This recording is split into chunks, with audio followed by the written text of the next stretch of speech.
One of the most pressing concerns of today's world is environmental pollution and climate change. Now, IELTS, which is an English proficiency test, will test your proficiency in English based on your understanding of common general awareness. So, in today's topic-wise breakdown, we are going to be discussing environment. Now, personally speaking, this is an issue I think is very close to my heart because I do care about what's happening to the environment. I am very bothered by it and I feel like everybody should be as well. So I'm going to try my best not to get preachy in my explanation of the different kind of topics that we're going to discuss here today. But this is something that you should be reading upon because more than it affects me, of course it does affect my future as well, it affects you more. You are younger, you have more life ahead of you than I do. And so taking care of the environment and making sure that the earth remains a place where we can actually live is quite important and crucial, I believe. So yes, definitely do read up, formulate your own opinion. It is a scientifically proven fact that global warming is happening. If you ever come across any kind of literature that says that's not the case, then you're being lied to for political reasons. So just read on what is it that we can do, what are some things that we need to be aware about, and that will also help you prepare for the IELTS. So I'm Asmita, your mentor here at Vedantu, and before we begin, if you wish to actually go and study abroad and you don't know how to go about it because the process seems very confusing and tedious, then you need student admissions counseling. If you've checked for some sort of counseling services online, then you probably know how expensive it can get. Vedantu is offering you student counseling for free. All you have to do is fill out this form that's in the description and you will be contacted by an expert student counselor. So go ahead, what are you waiting for? Do it right away. Alright, now what kind of writing topics can we expect to see when it comes to the environment? Here are a few examples. Some people think environmental protection should be the responsibility of individuals, while others believe it's the responsibility of governments and large companies. Discuss both views and give your opinion. We have discussed this question a bunch of times. I have given a very detailed opinion on this before, so you can check out the other writing videos and you will find my response to this particular question there. Quintessential, very straightforward question. And this is a debate that's been going on for a long time. You can find a lot of creators on YouTube and Instagram also speak about this regularly. If you look at a lot of climate activists, you can find their opinions online quite easily as well.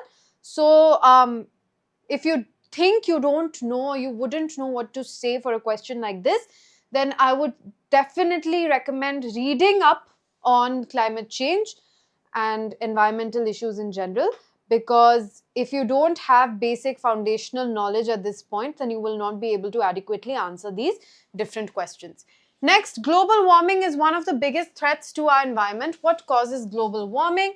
What solutions can be suggested to deal with it? So this is a typical problem plus solution question where you have to discuss and state the problem, discuss it, and then give a possible solution.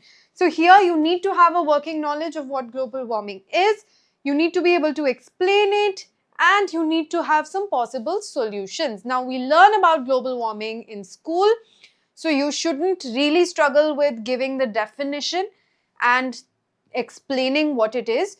Solutions can be a part where you struggle, but you can give very generic being environmentally friendly, going green, those sort of ideas as well. Now see, again, IELTS is not an ideas test. That means no one's going to judge you for the quality of the solutions that you're offering. So if you are giving very general, generic solutions, but you're doing that well, and you're doing that with good vocabulary and grammar, then that's absolutely fine. No one's going to judge you for the kind of solutions that you're offering. Next, the best way to solve environmental problems is to increase the price of fuel.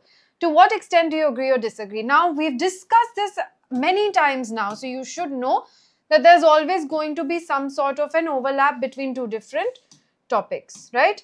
So here, environment is one topic, Administration is the other topic. And we sort of see an overlap of both over here. Administration, government policies, that's one topic, and environment is another topic. And the overlap of these two topics is happening over here.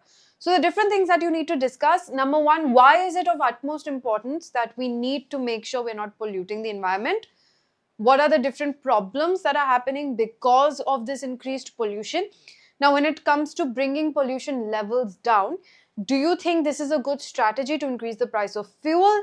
In an already unequal society, will this not benefit the already rich people more?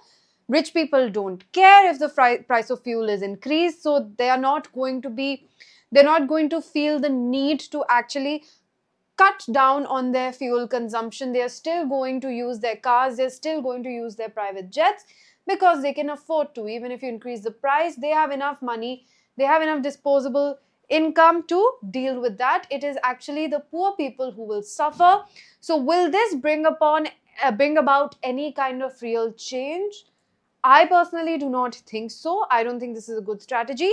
Increasing the price of things or increasing taxes, I think in general is a very poor strategy to deter people from doing something, because it only deters those who already do not exploit resources. People who do not make enough money, who are trying to make ends meet, try to save money every step of the way. And so they are not going to exploit these privileges anyway. The people who exploit these privileges are those who can afford to do so. And increasing taxes, increasing prices does not deter those people, right? If you look at a lot of statistics, it's always the top 1% that pollutes the most. It's the top 1% that the per capita carbon emissions of the top 1% is a lot more. Why is it that India has such a high population, yet per capita carbon footprint of America is a lot more than India? Because even though we have a huge population and that has its own set of struggles, a large chunk of our population is underutilizing resources. Majority of our population does not have air conditioning, no fridges at home, they do not have their own cars. They're underutilizing. They need to consume more, they need to use more resources. And so the per capita distribution in America is a lot more, because every household, there's central heating, central air conditioning, water's always hot. All of this has an impact on the environment. Carbon emissions increase because of these things. So it's the developed world where people can afford all of these privileges that's already polluting more, and increasing taxes and penalizing for all of these things don't really have an impact. This is my opinion. If you have a different opinion, make sure you are able to express it. I would actually encourage all of you to have your own opinion. I will give you one perspective. The internet can give you multiple more perspectives. You can talk to your parents, they will give you a different perspective. And then you have to critically think about all of these things and figure out what you believe. All right. So that's one kind of question, a typical overlapping question. Next, plastic pollution has become a serious problem around the world.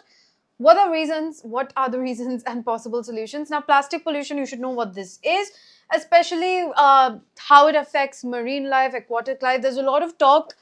It's been in the news quite a bit recently how microplastics have now entered our bloodstream, and now because plastic has leached into everything, our water, everything we are consuming right now has microplastics, and we can't do anything about it. And the possible impact of that on our health, we still don't know. We will see. So do definitely read up on plastic pollution. It is a big pressing concern. Everyone's talking about it. A lot of research is being done in this area. Next, more and more waste is being produced every day. Why is this happening? What can be done to reduce waste? Absolutely. If we talk about the place where I live, which is Delhi NCR, we have two nice big mountains of garbage, trash mountains. And I believe the CM recently claimed that they've reduced the size. I don't know, I'll have to check that. But we are producing way too much waste. There are multiple reasons for this. There's a lot of overlap here as well when it comes to the capitalistic consumerism mindset. That is one reason for this. Overpopulation, another reason. The kind of things that are being manufactured, they don't last. To make things cheaper, quality is being compromised on. That makes things like clothes, bags, shoes, etc. last for a very short span, and that's leading to more waste being produced. Multiple reasons, lots of overlap here. Interesting question. You can definitely think about this. And the reason why I'm giving you all of these prompts is so you know what kind of news articles you should be focusing on, what kind of content you should be watching in order to prepare yourself for the IELTS and for life and everything that's going to affect you. Next, deforestation and loss of biodiversity are serious issues. Now, this deforestation and loss of biodiversity, huge issues in India right now. The way forest land is just being senselessly cut down. A lot of people fought for this. Even when it came to the University of Hyderabad, I believe there were massive protests, and it's happening in a lot of places. So, where do you draw that line between development and making sure that we have a future, we are sustainable, we have a world that will actually last for years and years to come? Because the way deforestation is being carried out right now, even though we know, see, it's one thing to be ignorant and do something, it's another to know and still go ahead with it. So this is a huge issue in India right now. You can read a lot about this. There's a lot of literature available. These are serious issues in many countries. You can also research a little bit what other countries are struggling with this, what are the causes of this, and what measures can be taken to address it. Citing case studies in such questions is always beneficial. It really bolsters your claim, gives a lot of good material to your answer. So definitely citing case studies is a huge plus. For that, you need to know case studies. To know case studies, you need to do research. To do research, you need to know what kind of research to do, and that's what the aim of these topic-wise breakdown videos is. Sorry, subject-verb agreement. All right. Now, speaking, do you care about the environment? This is part 1. So it's going to be about your personal beliefs, etc., etc.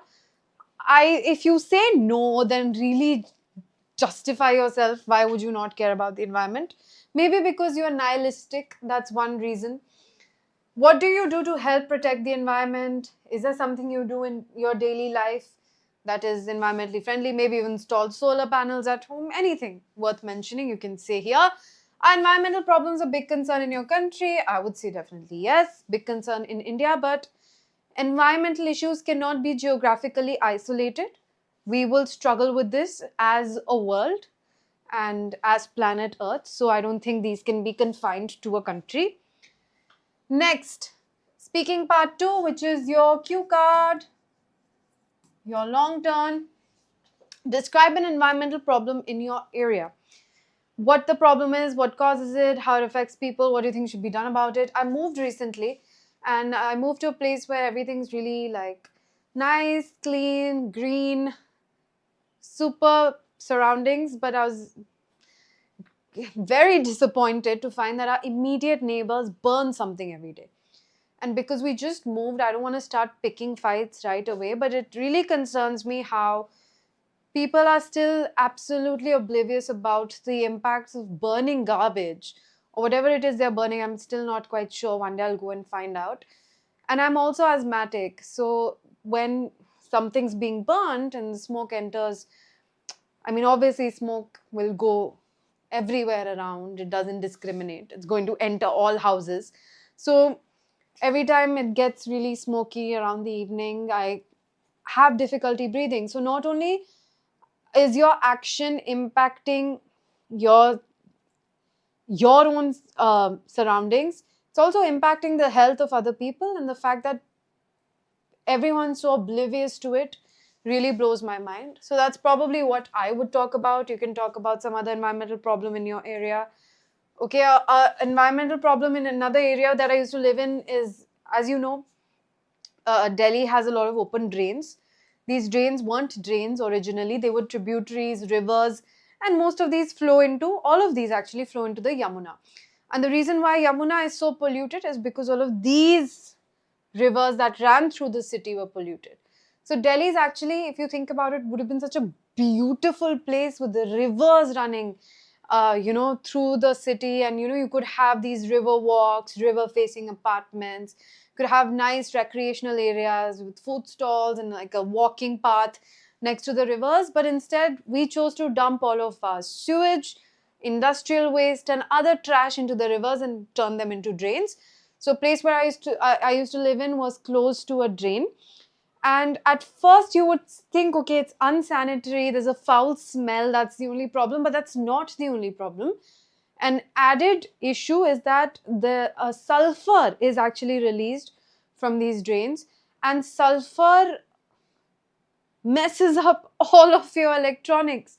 So, be it your television, your air conditioning, laptops, any other electronic that has copper in it. Sulfur gas actually affects copper, and these electronics start malfunctioning. So, an added expense of living somewhere that's close to or in proximity of an open drain is that your electronics will malfunction. Your AC will have a gas leak every few months. Your TV, the motherboard, or the color tube will go bad in like 6 or 7 months. So these are added expenses that people have to incur if they stay next to an open drain, which is polluted for no fault of theirs. Right? Random industries are throwing industrial waste into this. Government is not doing anything to stop it. So lots of environmental issues in a country like India. There's a lot to talk about. Okay, next, describe a place where you go to enjoy nature. Interesting. Where is it? What you see there? How you feel there? Why is it important to you? I would say to enjoy nature, mostly I make a trip to the mountains, which I know a lot of people do. And what's sad for me is that the speed with which, nature is being destroyed in the mountains is quite horrifying. I used to go to McLeodganj. I really loved going there in Dharamshala, and that was a hill station that was still quite serene, untouched, had a lot of natural beauty, a lot of culture, wasn't commercialized to the extent that, places like Shimla are. But then I went there recently and I was really shocked to see that in a place where it's unsafe to have such high-rise buildings, people are just constructing them left, right, and center for greed. If tourism increases, people get these corrupt bureaucrats or politicians to sign off on their construction. And as we saw recently in Uttarkashi, or whenever there is a natural disaster, these buildings that are structurally unsafe and shouldn't be a part of that landform are the first to come tumbling down. So people really don't even care about what could happen. They have no fear. They're so blinded by greed, which is something that's happening everywhere, unfortunately. So yeah, I usually go to the mountains, but I feel like soon I'm going to have to find a new place to go and enjoy nature, because they are getting rid of nature in the mountains. All right. Now we come to the speaking part 3. Here you'll find a lot of the kind of questions that you see in the writing task 2. Why do you think some people are not concerned about the environment? Either they're not aware or they don't care. Bad poem right there. That also rhymed.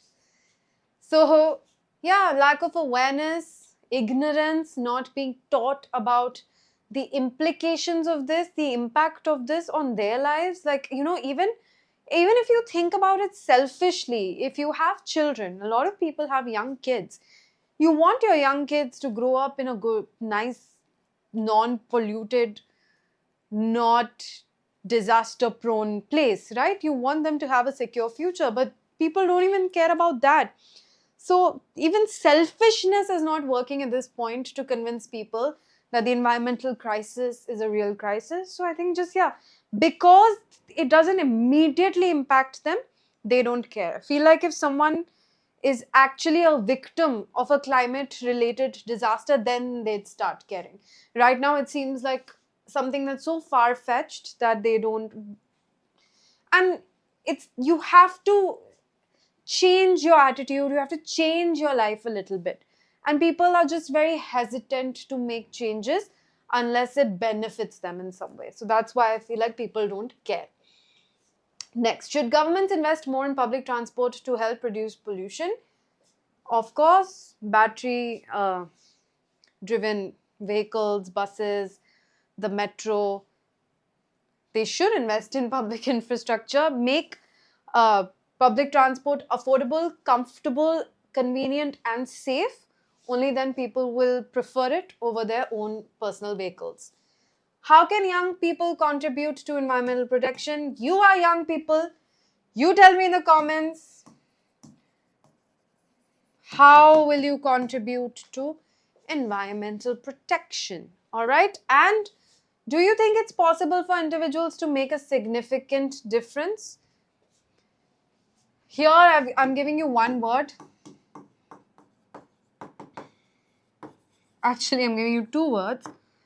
Compounding effect. So yeah, if we take the compounding effect into consideration, then yes, it is possible for individuals to make a difference. But should the burden be put on individuals? No, according to me, government and large corporations should be held responsible and liable for this. All right, so that's for speaking part 3. Now let's look at some key vocabulary, essential vocabulary for environment related questions. When it comes to climate and pollution, obviously we have greenhouse gases. Sorry, I'm a little, I don't know what's going on with me, but yeah, maybe it's sleep deprivation, who knows. Greenhouse gases, global warming, carbon emissions, footprint is another one, carbon footprint. Air, water, soil pollution. Let's add plastic to this. Plastic pollution is also something we discussed. Fossil fuels, renewable energy. Okay? Nothing you haven't studied in school already. Nature and biodiversity, ecosystem, deforestation, endangered species, natural habitat, marine life. Conservation. How do you pronounce this? Conservation. A lot of us say conservation, but conservation is the better way to say this word.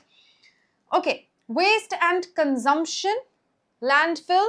What is happening? Landfills are, these non-recyclable items. Where will they go? They cannot be recycled, right? So they're just there, accumulating. And it's a very horrifying what's actually happening in the world is that a lot of these first world countries where there is a culture of overconsumption, people just constantly keep buying, especially fast fashion products. And then you buy because of influencer culture, showing off and changing fashion trends, etc., etc. People keep buying clothes in bulk and then getting rid of them in bulk. And this has led to an actual really concerning issue that there's no space for all of these waste clothes that are being accumulated. At least in India, there's a culture of giving your clothes away. So what happens is first you grow out of something, you give it to a younger sibling. They grow out of it, they give it to a younger cousin. They grow out of it, they give it to, their house help or whoever. So people keep passing on clothes. They stay in rotation. And worst case scenario, if something is really just torn and no one can wear it, then it's turned into like dusters. We call them ponas and pochas. So you turn them into dusters that you can use to clean around the house. So there is this culture of utilizing something till the very end in India. That's not a thing in a lot of developed first world Western countries. And because they keep throwing their stuff away, I'm bored of this shirt, I'm not going to wear it anymore, throw it away.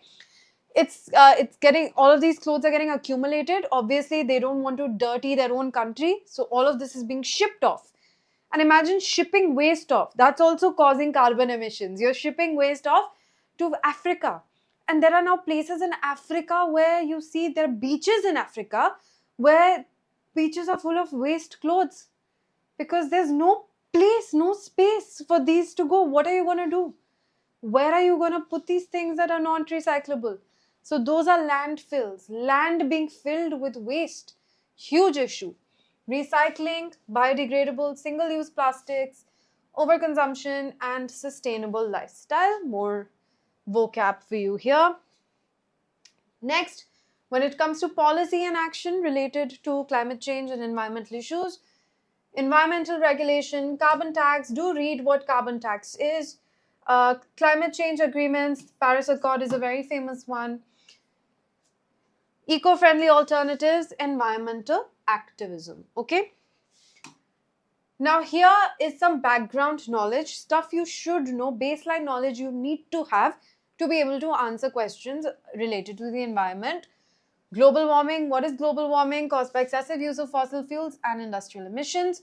Plastic pollution, oceans harming marine life and entering the food chain. Here's what I mentioned about this, microplastics. Renewable energy is cleaner and more sustainable than oil or coal. Sweden and Germany, these are examples and these are case studies that you can read about and then also cite in your answers. Are known for strong environmental policies. Where is Greta Thunberg from? Why is she famous? Leave that in the comments. Individual actions like cycling, using reusable bags and conserving water make a difference. Okay, some basic background information related to environment. And that brings me to the end of today's topic-wise breakdown. Hope you found that helpful. If you did, do not forget to subscribe to the channel and share the video with all of your friends who are also planning to go and study abroad. Follow us on Telegram so you don't miss out on updates. And most importantly, take care of planet Earth.